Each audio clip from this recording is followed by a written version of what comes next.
কোরআন পড়েন, কোরআন বুঝেন, কোরআন যদি বোঝার চেষ্টা করেন, জীবনে আপনার ব্রেন স্ট্রোক হবে না ইনশাআল্লাহ। ব্রেন স্ট্রোক হবে না, ব্রেন স্ট্রোক হবে না, কারণ কোরআন চার্জ দিবে আপনার ব্রেনকে। হার্ট অ্যাটাক হবে না, হার্ট অ্যাটাক রুখে দিবে কোরআন ইনশাআল্লাহ। তো এই জন্য কোরআন এমন একটা কিতাব, সমস্ত রোগের নিরাময় এখানে আছে। সূরা ফাতিহার নাম কি? সূরাতুশ শাফিয়া, শেফা দানকারী সূরা, শেফা দানকারী সূরা। আল্লাহু আকবার। এক হুজুর যাইতে আছে, কোরআনের হাফেজ, ঘোড়ায় চড়ে যাচ্ছে, আগের যুগের কথা, উনি তো তেলাওয়াত করতে করতে যাচ্ছে। তো গ্রামের এক লোক পানি পড়ার জন্য গ্লাস আগায় দিছে, হুজুর এমনি ফু একটা দিছে। সে বুঝছে হুজুরে তো কিছু পড়ে নাই, হুজুর এমনি না ফু দিল। আসলে হুজুর যে তেলাওয়াতের মধ্যে রয়েছে 24 ঘন্টা বা যতক্ষণ ঘোড়ায়, এটা তো সে বুঝে নেই। সে ওই পানিটা পুকুরে ফেলে দিছে, গোটা পুকুরের পানি উতরানো শুরু করছে। আগের যুগের এখনো আছে আল্লাহর বান্দারা, এরকম আছে না নাই? ও ভাইয়েরা, আল্লাহ নবীর সামনে কোন রোগী, কোন আহত, কোন ভাঙ্গাচুরা, যুদ্ধে ভাঙ্গাচুরা গেছে, ওনার কাছে নিয়ে আসলে কোরআন পড়ে খালি মুছে দিছেন, কাল্লামিয়া কোন সেই, মনে হয় যেন এখানে কোনো আহতই হয় নাই, মনে হয় যেন এখানে কোনো রোগী ছিল না, এরকম অবস্থা হইত। আল্লাহু আকবার। ও ভাইয়েরা, অনেক বড় সৌভাগ্য বাংলাদেশের। 25 লক্ষ হাফেজে কোরআন আল্লাহ তাআলা দান করেছেন এই দেশে। আরো কোটি 1.5 কোটি হাফেজ তৈরি হচ্ছে এই দেশে ইনশাআল্লাহ। সবগুলি ইউনিভার্সিটি, কলেজ, স্কুল এখন মাদ্রাসা হয়ে যাবে ইনশাআল্লাহ। আল্লাহ তাআলা এমন একটা স্নেহের নজর বাংলাদেশে দিছেন। 3 জিনিস বলে যাই, 3টা জিনিস যে করবে সে বিজয়ী, আগামী বাংলাদেশে সে বিজয়ী। 1, ইসলাম প্রেমিক। অবশ্যই তোমাকে ইসলাম প্রেমিক হইতে হবে। দুনিয়া আখিরাতের সমস্ত সৌভাগ্যের দুয়ার খুলে যাবে যদি তুমি আল্লাহর নেককার মুমিন বান্দা হও। ঠিক না বেঠিক? তাহলে সফলতার জন্য ইসলাম প্রেমিক হতে হবে। 2, বাংলাদেশ প্রেমিক হওয়া লাগবে। বিদেশ প্রেমিক হইলে হইতো না, বাংলাদেশের দালাল হইবা, বিদেশের দালাল হইও না। কারণ আমরা কোনো দালাল রাখবো না। এই বাংলাদেশে কোরআন সাথে নিয়ে কোনো দালালের কিছু করতে দেব না, কোন দলের কোন বিদেশের দালাল হইতে দেব না, দেওয়া হবে না, দেওয়া হবে না। বাংলাদেশের দালাল বানাই ছাড়বো আমরা। ঠিক না বেঠিক? কোরআনের এই ক্ষমতা আছে না নাই? দেখবা যে আয় হ্যাঁ রে, বাংলাদেশের দালাল না হইলে তো ভাত নাই, বুঝেন না, ভোটও নাই, ভাতও নাই, ভোটও নাই। বাধ্য হইবা বাংলাদেশের দালাল হইতে। কারা কারা বাংলাদেশের দালাল হইবেন? হাত তোলেন। কারা কারা আল্লাহ দালাল হইবেন?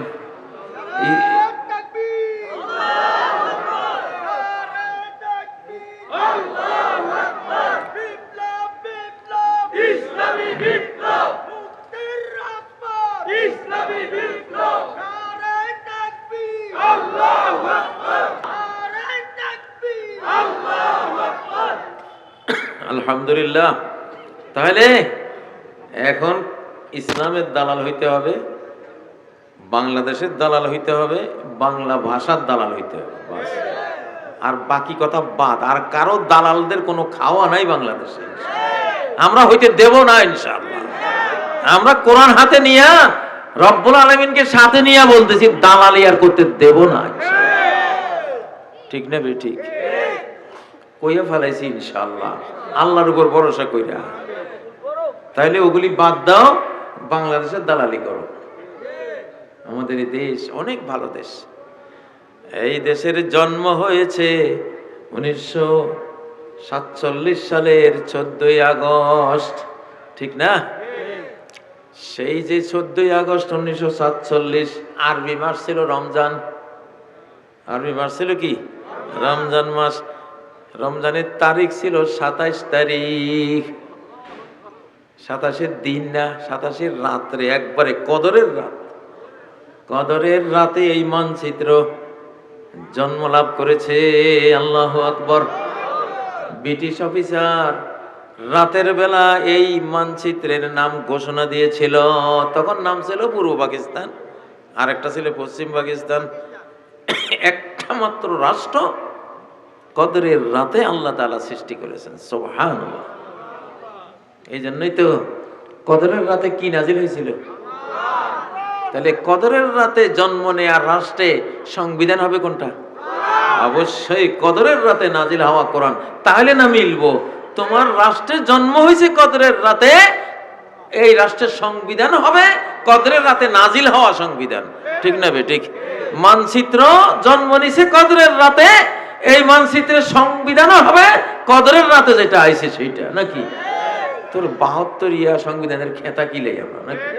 হ্যাঁ, গোষ্ঠী কিলা গেলি বাদ সব, এগুলো দিয়ে আমাকে গোলাম বানাইছ, দাসী বানাইছ, ঠিক না? এগুলি এখন এক্সপায়ার, এখন ডেট ফেল, এগুলি দিয়ে আর চলবে না। আল্লাহ তাআলা তাহলে কোরআন এখন দেখা যায় তো, দেখা যায় তো, সামনে আরো দেখাবো ইনশাআল্লাহ। একটা একটা আয়াত উল্লেখ করে করে দেখাবো। এই দেখ, এই আয়াত আমেরিকায় দেখা গেছে, এই আয়াত জাপানে দেখা গেছে, এই আয়াত বাংলাদেশে দেখা যাচ্ছে, এই আয়াত অস্ট্রেলিয়া দেখা গেছে, ঠিক না? কারণ সানুরিহিম, আল্লাহকে আমি দেখাবো। এখন তো শেষ পর্ব, তো এখন তো দেখার পর্ব। শুনবো আর কত, শুনতে শুনতে তো যুগ শেষ, এখন দেখার যুগ। এখন কি দেখার যুগ। আল্লাহ তাআলা কবুল করেন, আল্লাহ কবুল করেন।